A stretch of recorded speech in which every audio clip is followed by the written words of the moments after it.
Niining panahon nga ang putling ebanghelyo gihagis sa mga hiwi nga pagtulunan.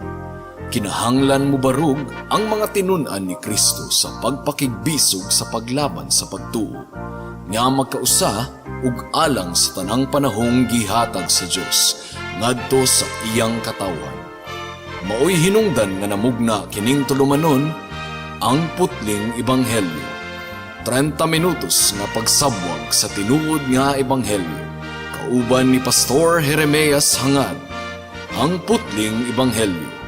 Tulumanon nga gihatod kaninyo sa Herald of Grace Radio Ministries Philippines. Ang putling ebanghelyo.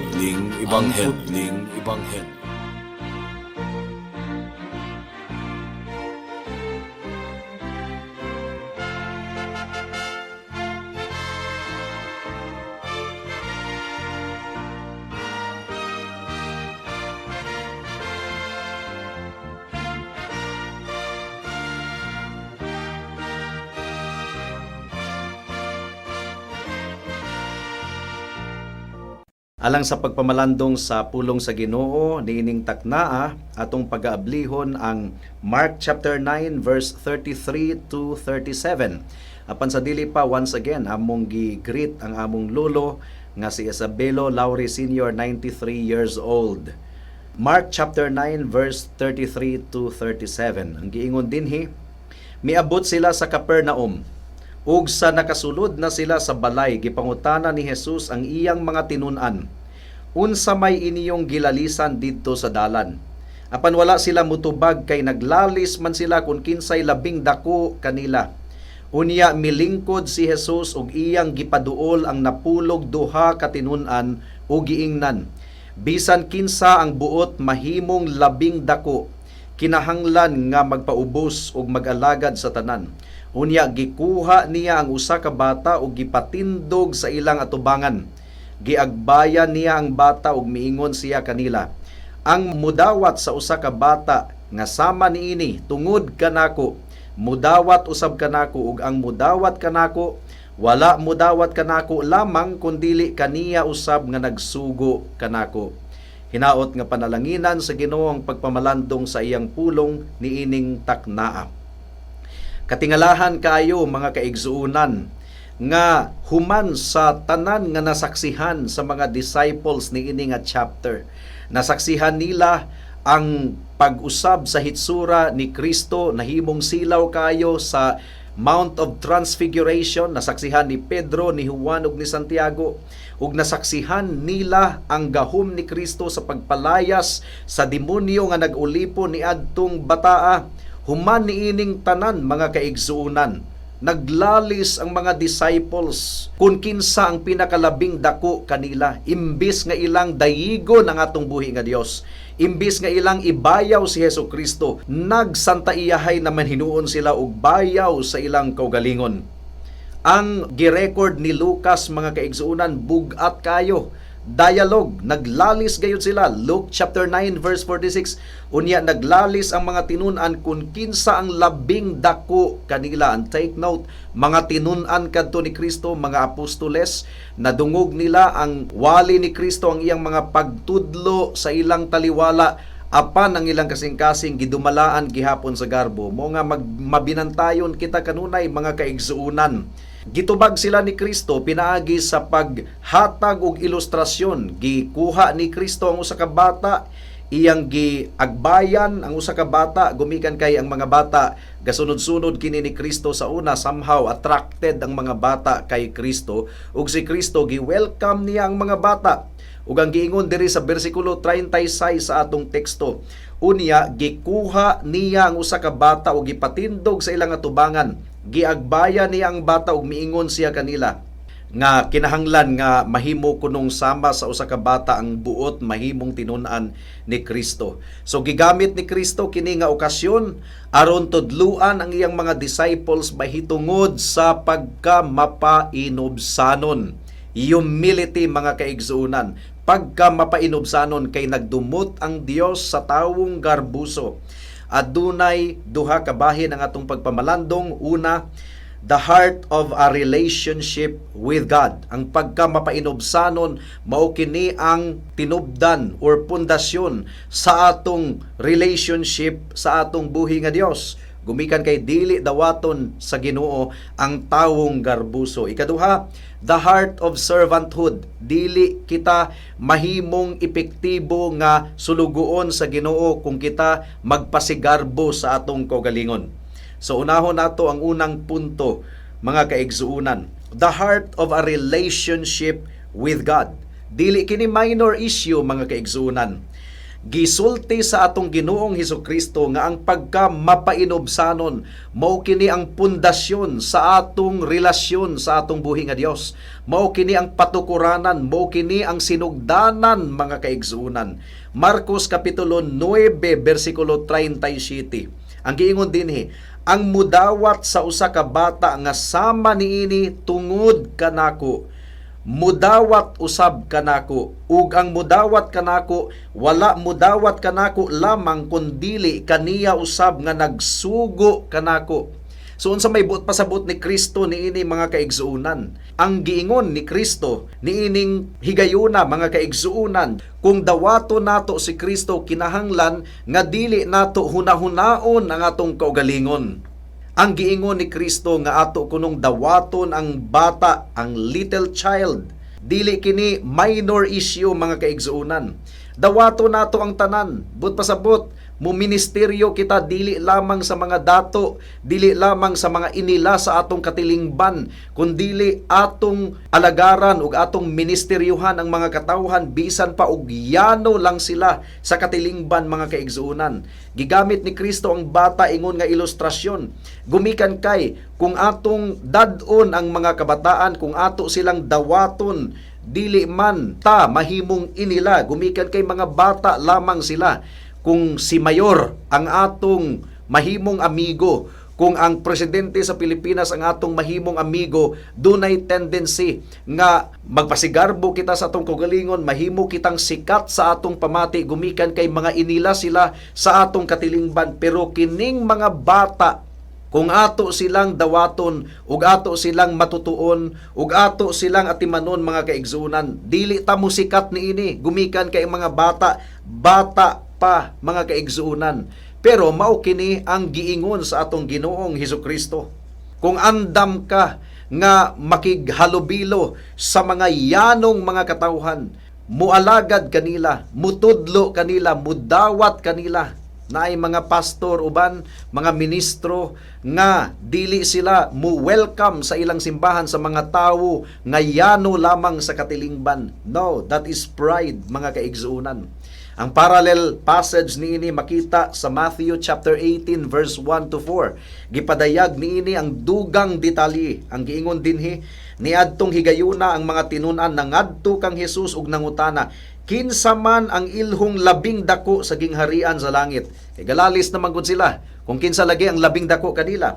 Si Jesus mitawag og usa ka bata ug gipatindog niya sa atubangan nila. Unya miingon siya, mao kini ang tinuod. Gawas kun mausab kamo og mahimong sama sa mga bata, dili gayod kamo makasulod sa gingharian sa langit. But pasabot, ang mga garbuso dili gayod makasulod sa gingharian sa langit.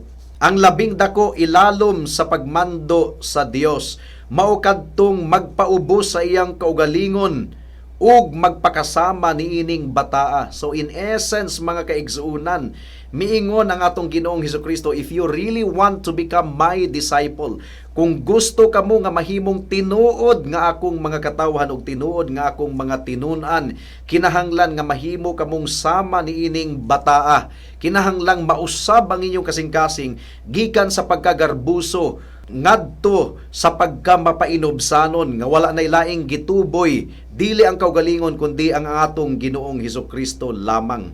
So ang conversion, ang pagkakabig sa atong Ginoong Hesukristo, nagadikta kini nga kinahanglan aduna kitay bag-ong kasing-kasing. Gumikan kay ang garbo, mga kaigsuunan, mao kini ang pinakadakong tunglo sa katawhan from the beginning. Muganing nakasala si Adan ug si Eva, gumikan kay gusto silang mahimong sama sa Dios. The root cause of the fall of Adam was pride. Nganong gipatay ni Cain si Abel, gumikan sa garbo, gumikan kay ang halad ni Abel gidawat sa Ginoo ang iyang halad, wala gidawat. Nganong nahagba ang gingharian sa Babel sa Genesis chapter 11 verse 19, gumikan kay gusto silang magtukod og turi nga musangko sa langit aron mabayaw ang ilang ngalan. Ang giingon dinhi, let us make a name for ourselves. Ug mga kaigsuunan, ang garbo mao kana ang naga-describe sa mga tawo nga wala pagyod kang Kristo. 2 Timothy chapter 3 verse 1 to 4. Timan ikini, sa katapusang mga adlaw moabot ang mga malisod nga panahon. Ang mga tawo maghuna-huna lamang sa ilang kaugalingon ug sa kwarta. Hambugiro sila, mapahitason, bugal-bugalon, masupilon sa ilang mga ginikanan, dili mapasalamaton ug dili Diosnon. Wala sila'y kaluoy, walay puangod, tigbutang-butang, mapatuyangon, bangis, madinumtanon sa maayo, mabudhion, mapasagaron o garbuso kaayo, palabihon nila ang kahilayan kaysa Dios. Maunang ang mga tawo nga ang ilang kasing-kasing puno sa pagbayaw sa ilang kaugalingon ug dili gani makapasalamat sa Dios ug makabayaw kaniya. That is the description of people nga gidumtan sa atong buhi nga Dios. Salmo kapitulo 10 bersikulo 4, tungod sa garbo sa tawong dautan wala siya muila sa Ginoo ug muingon siya walay Dios. So, ang mga tawo nga wala muila sa Ginoo sa ilang kinabuhi, gumikan kana sa garbo. Mark chapter 7 verse 21 to 22. Kay gikan sa kasing-kasing ang tawo makahuna-huna og dautan, makahimog sa lawayong pagpakig hilawas, pagpangawat, pagpatay, pagpanapaw, kahakog, pagkadautan, pagpanglimbong, kalaway, kasina, pagpangdaot sa uban, pagka mapahitason o kabuang. So you see, ang garbo, top-notcher ka na sa mga kasalanan nga gidumtan sa atong buhi nga Dios. God is in great opposition to the proud. Mao kini giingon sa Biblia, Proverbs chapter 8 verse 13. Ang pagbaton og kahadlok ug pagtahod sa Ginoo maoy pagdumot sa dautan. Gidumtan ko ang pagpagarbo ug pagkamapahitason, ang mga paaging hiwi ug malimbungong mga pulong. So, ang mga tawo nga nara og punay ug hisgot sa ilang kaugalingon, i-promote nilang ilang kaugalingon, ako, mao kanunay ang ilang panultihon, gidumtan sa Ginoo. 1 Peter chapter 5 verse 5 and 6 ang giingon dinhi, kamuusab mga batan-on kinahanglan nga mutahod sa mga magulang kaninyo, pagpaubos kamong tanan ug pag-alagad sa usag-usa. Kaya ang kasulatan nagingon, kontra sa Dios ang mga garbuso, apan maluoy siya sa mga mapainubsanon. Busa pagpailalom kamo sa gahom sa Dios, aron magtuboy siya kaninyo sa panahon nga iyang gitakda. Ang taong garbuso gustong mahimong malampuson sa iyang trabaho o gustong i-promote ang iyang kaugalingon, pero dili makapasalamat sa Dios, gidumtan siya sa Dios. Ang taong mapasigarbuhon, gusto niyang i-promote ang iyang pamilya o ang iyang apelyido o ang iyang ngalan, gidumtan siya sa Ginoo. Ang taong mapasigarbuhon, duna kunuhay relihiyon, pero aron lamang dayigon sa mga katawhan nga siya mahilig musimba, gidumtan siya sa Ginoo. Ang atong pagpangalagad sa Ginoo, ang atong motibo, kinahanglan dili aron atong ituboy ang atong kaugalingon, kundili aron atong ituboy ang atong buhi nga Dios. Ang giingon ni Kristo nga ang solusyon sa garbo mao ang tinuod nga pagkakabig sa kasing-kasing sa tawo. Gumikan kay sa pagkakabig nganha kang Kristo, naglangkob kini sa pagbag-o sa atong kasing-kasing. Kasing-kasing nga mapasigarbuhon, nausab, nahimong mapainobsanon, walay gahom ang bisan kinsa nga mubuhat niini. Ang Dios lamang, ang balaang Espiritu lamang ang makausab sa atong kasing-kasing. Ang tinuod nga pagkakabig sa atong Ginoong Hesukristo, gihatagan kita og bag-ong kasing-kasing. Now, kinahanglang disiplinahon nato ang atong kaugalingon. Tungod kay kung kita wala pa kang Kristo, wala man tay pakabana kung nagpasigarbo na deita. Wala tay pakabana.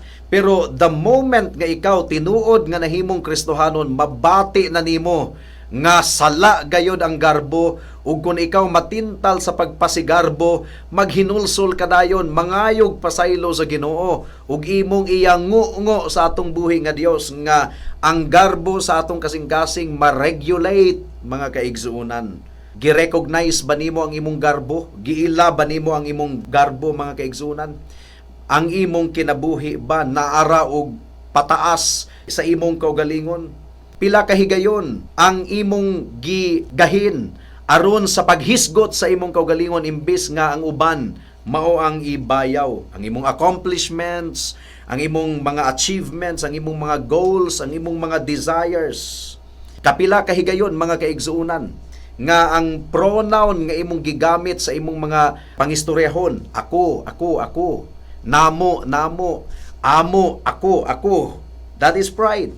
Ang ilhanan sa tao nga garbuso, ang pronoun puro ako, kami, amo, puro kaugalingon ang gihisgutan. Now, kung gusto ka nga i-test di mo ang imong kaugalingon, kung ikaw mapahinubsanon ba, makahimo ka sa sulod sa usa ka bulan nga di gyud ka mogamit sa pronoun nga ako, I, me, my, mahimo ka na nato, mga kaigsunan. Sulod sa usa ka bulan, dili kita muhisgot sa atong kaugalingon, that is a test of humility. Ang kuno nato, do na kitay garbo, o kinahanglan nato kanang patyon from time to time. Gumikan kay si Satanas, nga amahan sa tanang garbo nagapanglihok, aron pagtintal sa atong kaugalingon. God is opposed to the proud, but gives grace to the humble. Timan-i ka na, mga kaigsuunan. Ikaduhang punto, the heart of servanthood. Dili kita mahimong malampuson nga sunugoon kung ang atong kasing-kasing puno kayo sa garbo. Gigamit sa Ginoo ang example sa bata. Pero katingad-an pud kini, gumikan kay hambugiro biya po ning mga bata. Abi ninyo, ug ang mga bata mapainobsanon. Ang mga bata garbuso usab, ang ilang kaugalingon ra usab ang ilang gihunahuna. Pero nganong ang bata man ang gigamit ni Kristo sa iyang ilustrasyon, gumikan kay ang bata wala pa magukayo ay achievement sa ilang kaugalingon. Gadepende ra sa ilang mga ginikanan, mo ka na ang mga bata. Kung unsay isulti nimo sa mga bata, mutuo sila dayon, musanong sila dayon, gawa sa pipila ka mga bata nga gahi ug ulo. Simple lang ang mga bata, pero dili bot pasabot nga mga bata walay garbo. Dili ka na ang anggulo nga gitan-aw sa atong Ginoong Hesukristo sa iyang paggamit sa bata ingon nga ilustrasyon. Ang bata wala pay mga nakabot nga kalampusan sa kinabuhi nga iyang ipasigarbo. Walay gahom ang bata, walay prestige, walay autoridad. Ingon ana kuno ang kinahanglang mabatunan nato nga attitude kung kita mahimong sunugoon sa atong Ginoong Hesukristo. Kung atong dawaton ang mga bata, naga-demand kini nga atong kalimtan ang atong kaugalingon. In other words, kung willing kita nga atong sapupuhon bisan pa ang mga bata nga walay ngalan ug walay dungog, that is commendable in the sight of God. Mark chapter 9 verse 35. Unya milingkod si Jesus ug iyang gipaduol ang napulog duha ka tinun-an ug giingnan bisan kinsa nga buot mahimong labing dako, kinahanglan nga magpaubos ug mag-alagad sa tanan. So, do you want to become great in the kingdom of God? Kinahanglan nga mahimo kitang mapainobsanon ug mag-alagad sa tanan. Ang giingon ni Pablo sa Philippians chapter 2 verse 3 to 4, ayaw kamo pagbuhat bisan unsa gikan sa hinakog nga katuyuan o sa walay hinungdan nga tinguha, sa pagpanghambog, pagpaubos hinuon kamo ug isipa kanunay nga ang uban mas maayo kay kaninyo. Pagtinabangay kamo og dili kay mauray inyong atimanon ang tagsa-tagsa ninyo kakaayuhan. That is the distinguishing mark of the disciples of Jesus Christ. Dili magpasigarbo sa kaugalingon. Ang ikaayo sa tanan, ang hunahunaon og dili lang ang kaugalingong kaayuhan. Well, ang pinaka-ehemplo sa pagkamapainobsanon mao nga atong Ginoong Hesukristo. Hari siya sa tanang mga hari ug Dios sa tanang mga Dios. Pero iyang gihugasan ang tiil sa iyang mga disciples ni adtong Last Supper, mga kaigsuunan. mikanaog siya dinhi sa kalibutan ug iyang gisulob ang sapot sa pagkaulipon. Luke chapter 22 verse 24 to 27. Unya naglalis ang mga tinun-an kun kinsa kanila ang isipon nga labing dako sa tanan. Ug miingon si Jesus kanila, ang mga hari diining kalibutana nagmando sa ilang mga ginsakupan ug ang mga namunuan gitawag og mga dangpanan sa mga tawo. Apan ayaw ninyo kini buhata. Hinuon ang labing dako kaninyo kinahanglan magpakasama sa kinamanghuran ug ang pangulo kinahanglan magpakasama sa sulugoon. Kinsa man ang labaw, ang gisilbihan ba sa pagkaon o ang nagsilbi kaniya? Ang gisilbihan gayod, apan ako ania nagsilbi kaninyo. Nagsilbi ang atong Ginoo sa iyang mga disciples. Gihugasan niya ang ilang mga tiil. Gitubag ni Kristo ang ilang pakiglalis, mga kaigsuunan. John 13 verse 3 to 5. Nasayod si Jesus nga gitugyan kaniya sa amahan ang tanang gahom ug nga siya gikan sa Dios ug muadto sa Dios. Busa mitindog si Jesus, gihukas niya ang iyang mga sapaw ug nagbako siyag tualya. Unya naghuwad siyag tubig sa palanggana ug gihugasan niya ang mga tiil sa mga tinun-an ug gipahiran sa tualya nga iyang gibakos. Kinahanglan nga mahimo kitang andam nga mahimong sulugoon alang sa tanan, mga kaigsuunan. Ug kini wala lang gi-address ni Kristo sa iyang 12 ka mga apostoles, but to all of us, gumikan kay ingon ni Kristo, if any one of you wants to become my disciple. So, in other words, disqualified sa pagkadisipulo ni Kristo ang taong garbuso. Disqualified sa pamilya sa Ginoo ang tawo nga naaraog pataas sa iyang kaugalingon, pasigarbo sa iyang kaugalingon. The requirement of discipleship, the requirement aron kita makasulod sa panimalay sa Ginoo, mao ang pagpaubo sa atong kaugalingon ug si Kristo lamang ang atong ibayaw, ang Dios lamang ang atong ibayaw.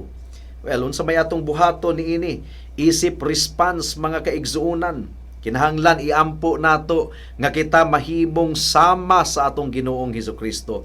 Pilipos kapitulo 2 bersikulo 5, angay ninyong batunan ang hunahuna nga gibatunan ni Kristo Jesus nga mao kini. Ug kung atong basahon ang the rest of the verse, gipaubos ni Kristo ang iyang kaugalingon, bisan siya og Dios, equal sa Dios Amahan, pero wala kana niya isipa iyang gisulob ang pagkaulipon ug nahimong masinugtanon sa Dios hangtod sa kamatayon dito sa krus sa Kalbaryo. Atong iampo nga punuon kita sa balaang espiritu. Ang balaang espiritu mao ang naghatag kanato og espiritu nga mapainobsanon, nga andam nga mopasakop sa pulong sa Ginoo. Ephesians chapter 5 verse 18 to 21. Ayaw kamo paghubog-hubog kay makadaot lamang kini kaninyo. Tinuod baya gyud, makadaot kanato ang paghubog-hubog. Tinguhaa hinuon ninyo nga mapuno kamo sa espiritu, ug sa inyong pagsultian ay gamitan ninyo ang mga salmo, mga himno ug mga balaang awit. Awiti ug daygan ninyo ang Ginoo sa kinasingkasing gayod. Sa ngalan sa atong Ginoong Hesukristo, pasalamati ninyo kanunay ang Dios nga Amahan tungod sa tanang butang, tungod kang Kristo pagtinahuray kamo. So atong iampo sa atong buhi nga Dios nga hatagan kita niya og kasing-kasing sa pagkasulugoon. Unya milingkod si Jesus ug iyang gipaduol ang napulog duha katinunan ug giingnan bisan kinsa nga buot mahimong labing dako. Kinahanglan nga magpaubos ug mag-alagad sa tanan. Ang tawong garbuso dili gustong musilbi sa uban, gusto niya nga siya ang alagaran. Kaugalingon lang ang iyang gihunahuna, pero ang sulugoon ni Kristo mualagad ug musilbi sa uban. So atong iampo nga dugangan pa sa Ginoo ang atong kasing-kasing ug gugma alang sa mga kaigsuunan. 1 Corinthians chapter 13 verse 4. Ang gugma mapailubon ug maluluyon, dili kini masinahon o tigpanghambog. Ang tawo nga garbuso wala mahigugma sa Dios ug wala mahigugma sa uban. Kaugalingon niya ang iyang gihigugma, kay kaugalingon niya ang iyang i-promote kanunay. Mugani nga wala gayoy makasulod sa langit sa tawo nga gasalig sa iyang kaugalingong pagkabuutan. Gahuna-huna gayod nga magbinutan siya, iyang ipromote ang iyang kaugalingon at tubangan sa Ginoo, magpenitensya siya, mahimo siyang relihiyoso, iyaning buhaton, gasalig siya sa iyang pagkabuutan aron siya maluwas. That is disqualified in the sight of God. Sa kaluwasan mga kaigsunan, gumikan kay utruhon nato pagbungat niini nga pulpito dinhi sa kahanginan ang atong pagkamatarong hugawng panaptong dinugan lamang atubangan sa Dios. Higala kung nagsalig ka sa imong kaugalingon, garbo ka na. Ang kaluwasan nagdemand nga undangan na nato sa pagsalig ang atong kaugalingon ug musalig lamang kita sa pagkabalaan ni Kristo sa iyang dugo nga giula didto sa krus sa Kalbaryo. Kaniya lamang kita mudangop alang sa atong kaluwasan, gumikan kay ang kaluwasan pinaagi sa grasya, tungod sa grasya pinaagi sa pagtuo. Ephesians chapter 2 verse 8 and 9. Dili ka makaluwas sa imong kaugalingon, mao gani nga si Kristo mianhi sa kalibutan. Dili aron mahimo lamang siyang example, kundili mianhi siya aron pagluwas sa mga makasasala nga susama nimo ug susama kanako. Ug nagmalampuson si Kristo sa iyang misyon. Unsa ang requirement sa kaluwasan? 100% nga bayad sa sala pinaagi sa dugo ug 100% obedience. Si Kristo lamang ang nakabuhat niini in our behalf, mao nga salig kang Kristo higala. Pag hinulsol sa imong sala ug saligi lamang siya, ingon nga imong bugtong Dios ug manluluwas.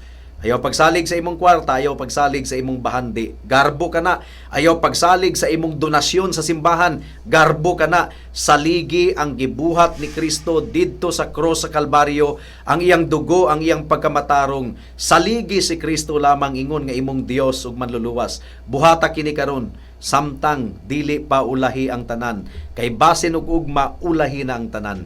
Magampo ta. Salamat o Dios sa mensahe nimon, among gipangayo o Dios nga ikaw magahikap sa kasing-kasing sa matag usa ug makita gayod nila ang ilang pagkawalay nahot sa imong atubangan nga si Kristo lamang ang bugtong Dios ug manluluwas. Tabangi kami nga dili namo ibayaw ang among kaugalingon, gumikan kay nagdumot ikaw sa mga garbuso. Mahimong tinunglo ang among kinabuhi gumikan sa garbo. Tabangi kami o Dios nga kung matintal kami sa pagpasigarbo, among badlungon ang among kaugalingon ug among hilakan ang among garbo ug mudangup kami kanimo ug pangayoon namo ang kasing-kasing nga mapainobsanon. Salamat o Dios. In Jesus name we pray. Amen.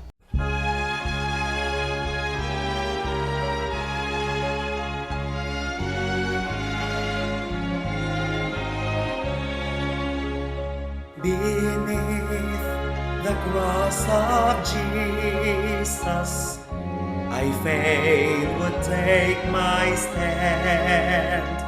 The shadow of a mighty rock within a weary land, a home within the wilderness, a rest upon the way, from the burning of the noontide heat and the burden of the day.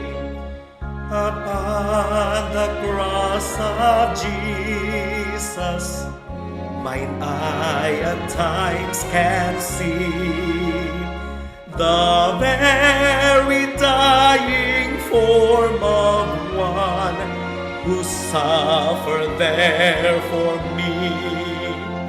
And from my stricken heart with tears to wonders I confess the wonders of redeeming love and my own worthlessness.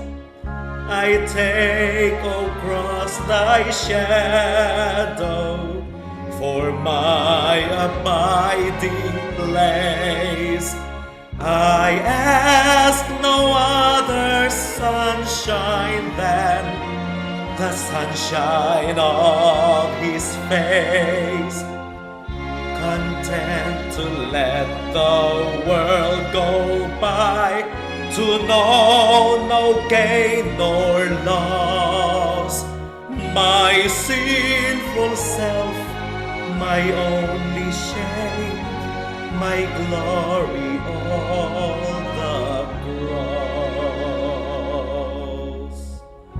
Amen.